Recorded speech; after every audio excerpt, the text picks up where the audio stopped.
And so do you think that there is a correlation? Because in order to do that, that's like a hell of a lot of work to be able to get to that level. Do you think that you see that that kind of work ethic has translated into your career at all?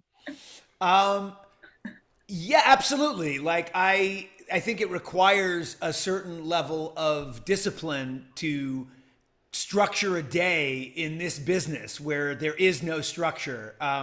It can be very challenging. Uh, and sure, I had a lot of drive. I mean, I grew up, in New York City, where everyone is like competing to get into a good college, and you're doing all your extracurriculars and building out, your resume.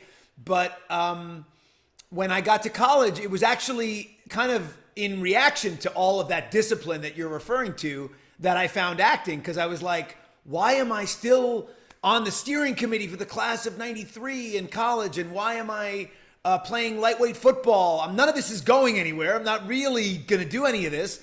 So I dropped everything and I auditioned for a play and I got it, and it changed my life. But yes, I apply the same discipline to wrestling as I do to learning my lines, to preparing my roles, to all the other stuff that comes with being a writer, director, and actor, which is emails and drafts of scripts and pitches and all the things I'm happy to talk about or not talk about. But yes, it takes a lot of discipline. My wife is a writer. She wrote for the show Friends. Her name is Dana Klein.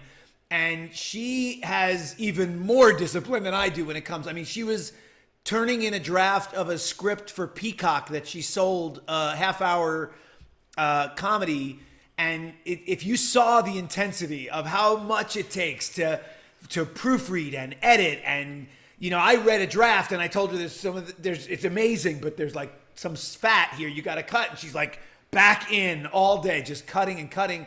So yes, there are so many different ways in which this business that seems so fun and carefree requires a ton of discipline. Yeah.